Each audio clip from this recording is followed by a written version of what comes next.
So today we are going to learn how to draw and shade a candle. So the first thing we're going to do is we're going to measure in 1 inch all the way around and create a nice frame for our drawing. You can use the X grid method of drawing. You draw an X from corner to corner on your reference image, and then you draw a line horizontally and vertically, and then you do the same thing on your drawing paper. You want to make sure on your drawing paper, especially, that you draw super light, because you are eventually going to erase it. So it ends up just making a lot more work for you down the road. It's easier if you start light because it seems, it's just a time saver.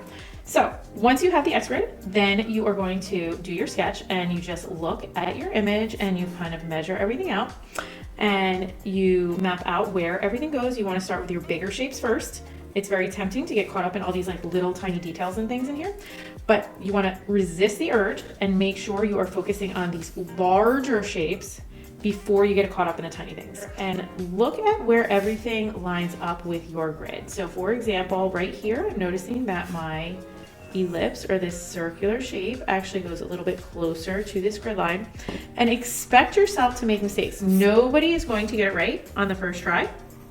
It's almost always the second time you look at your image that you get it right and you realize like you saw something was off, and you'll correct it the second time. So most people don't even go back and look the second time. So if you can make that a habit right now in the very beginning before you get started and don't rush into the shading. The shading is definitely like the fun part of this. But if you rush into it before you've double checked your drawing and made sure everything is accurate and your shapes are where they need to be, you're just going to make it a little bit more frustrating for yourself later. So once you've got through and you've made sure you've double checked and hopefully you found some mistakes to fix, like I said, you should expect mistakes. Nobody gets perfect on the first try.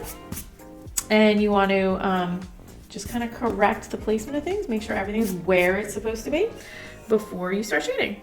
Okay, so now everything I've double checked is in the right spot. So now what we're going to do is we're going to go in and we are going to begin shading. So I like to start with my darkest darks. So even though these darks are really dark, I'm not going to press hard. I'm going to use some super short strokes and a circular motion. And I am using very light pressure. I'm going to go darker eventually, but first I'm kind of just mapping out where everything goes.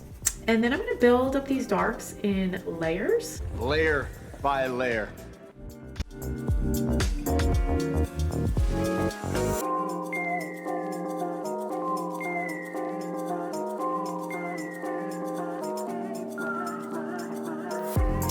Okay, so here you can see that I do not have any outlines.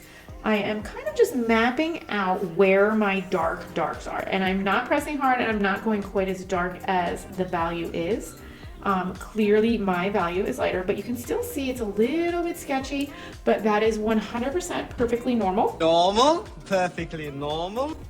I think a lot of beginners get turned off in the beginning because their shading doesn't look perfect right away, but in layers and patience, and as long as you don't press hard, you don't use long sketchy strokes, and you go nice and slow and build your values up slowly, you're going to get amazing results. It's amazing! So I'm really looking and I'm asking myself, where are my darkest darks? And I'm making sure I don't shade over where my lightest lights are. So like my brightest lights are over here, so I kind of have them mapped out. Okay, now I'm going to continue building my layers, but I'm making sure that I'm using value to define my edges. So now I'm going to start getting some of these darker tones in here very slowly, and I'm going to change the direction of my shading. I'm changing the angle. Sometimes I might turn my paper, but I'm making sure I leave my lighter lights. And I'm going to start layering again in shorter strokes and building up my darker darks. So now that I have my darks mapped out, I'm just going to, before I switch to my pencil to the 4B, since I'm confident that these darks are in the right spot, I'm going nice and slow.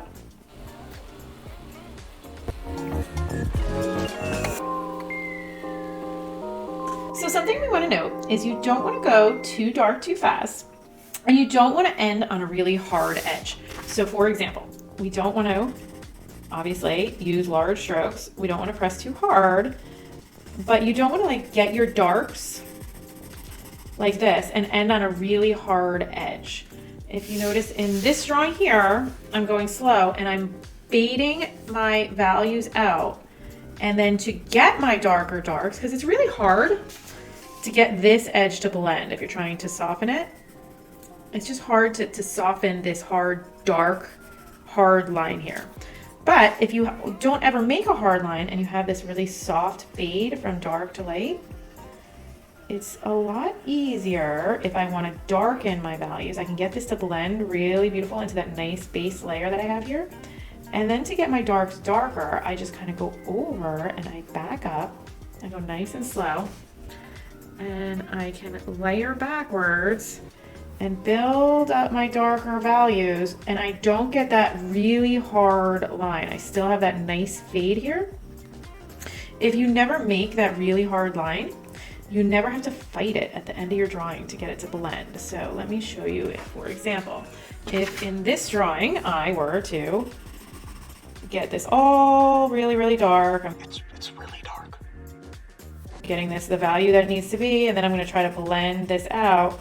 I'm always going to kind of have like this hard area to try to blend. And it's just a lot harder to soften a really hard edge. So if I have this like really hard area, I'm really focused on getting this really dark and I'm ending it kind of right here, and now I'm going to work my way out and I'm going to try to blend this. You still see like where I left the first time. So you end up like just kind of making it really harder to do. But if you start, and you always start with like a base layer and end your edges, especially these like large areas, kind of soft like that. And then when I want to go back and I want to deepen, I just go backwards, back to kind of where I was. I'm looking, this is a really nice kind of crisp edge, so I have a nice sharp point here. And I'm layering with super short strokes. But look at how nice and easy this is to kind of fade into the next value. I never have to like fight this edge to get it to fade. So super sharp point right up against this edge right here, super sharp. And my point is not super sharp. I'm just twisting my pencil for time's sake and doing the best I can. But this edge is starting to get really hard.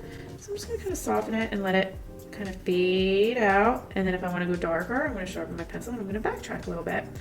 So by building those deep darks in layers, going slow, using short strokes in a circular motion, see how this like softly fades into here? I have a lot more control, and it really saves you time in the long run. So although it seems like pressing really hard and going really fast is going to save you time, now you have to go back and try to smooth all of this out and get in between the cracks. And you can already see how much neater and nicer it is when you build those values slowly in layers. All right, so let's speed this up. I'm gonna get some of these darker values in. I'm gonna kind of bounce around a little bit. I'm making sure not to go over my lighter values. I'm comparing everything to my value scale. And let's see how it goes.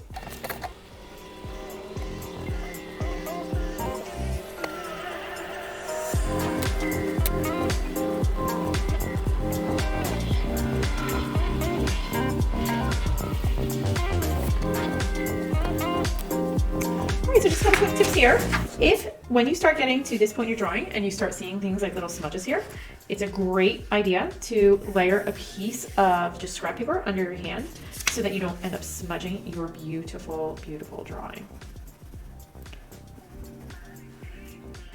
So some more things we're going to talk about at this stage is you want to resist the urge. It's very tempting to want to smudge your entire drawing and to move really quickly, but patience is super important. You never want to use your finger to do some smudging. When you use your finger to smudge, you end up getting like this overall kind of gray tone, especially when you're just learning. You want to make sure you're building your darks with short strokes and layers and no blending tools to start. And then when you try to blend things out, it really makes it harder. I'm not against smudging tools. Like smudging tools are great for getting some like really soft transitions. But when you're first starting out, you want to learn how to get those transitions and learn how to control your pencil and learn what kind of pressure to use and all of that first. So for areas like this, like just don't be tempted to use that smudge tool. Just kind of take your time and try to get those fades from dark to light and fill in like all those little specks with a nice sharp pencil, and really look at your value scale at this point and really compare your values and look at your edges. So for example, from here to here, say to yourself, I think I would say when you're like 3/4 of the way done with your drawing, how much contrast, how much of a jump from value to value is it from here to here? From here to here, I would say is about this value to this value. So is it the same or is it too much contrast? I think actually this spot we're doing pretty good. So let's look at another spot, maybe like this spot right here, from here to here, from here to here. What is that contrast? What is that jump in value? When I really look at the edge, like right here, I'm seeing, okay, this whole shape right here, this area can go a little bit darker. But if I wasn't looking at the edge and I was kind of looking at it as a whole, I may not have noticed that. So I'm also noticing that this value here is a little bit darker. I still have it kind of the white on my paper. So I need this here to kind of transition a little bit more smoothly. And although yes, this is a lighter value, it is not exactly as light as I had it, but I was able to see that because I knew where to look. I know, okay, I know. I was looking and I was comparing the value from here to the value to here. So you want to kind of do that like throughout your drawing as you're getting like to some of these like more layered areas. You don't necessarily want to do this so much in the very beginning of your drawing, but right here would be a great time to start. So for example, this edge from here to here, if I look at my actual image, look at how much contrast, how big of a jump that is. So this is a jump from say here to like here on my value scale, but I have it in my drawing at this stage from say maybe like here to here. So now I know it's pretty safe to start building up and deepening this value. Again, super short strokes, nice sharp point, get it to fade. Don't go too dark too quick. This is going to be really easy for me to blend because I already built this nice base layer. If I were to try to get that super dark value right now, without that base, it would be much harder to blend that edge. But because I have a nice base here, I can get this relatively quickly and smoothly and get this edge to fade out really, really beautifully. So it still takes patience, but when you work in layers, it just makes the process go a lot more smoothly. So let's continue.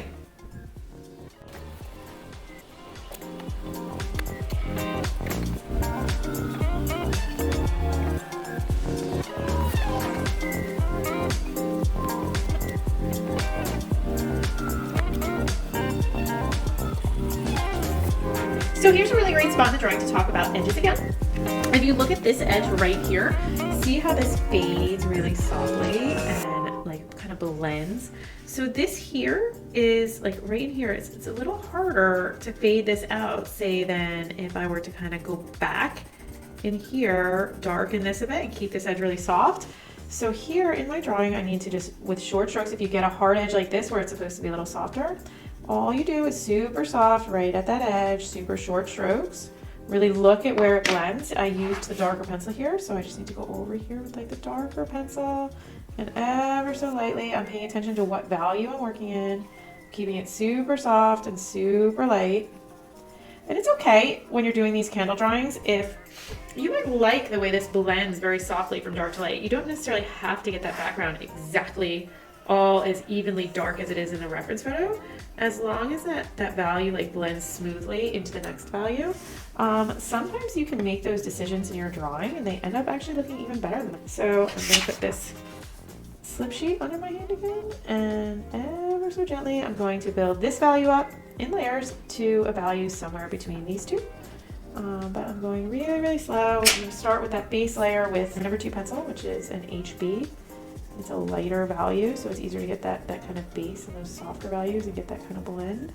And I'm using super short strokes in a circular motion, taking a step back, taking a look, and we're almost done. Some things to take note of is notice how the flame is very, very white. It's the white of your paper.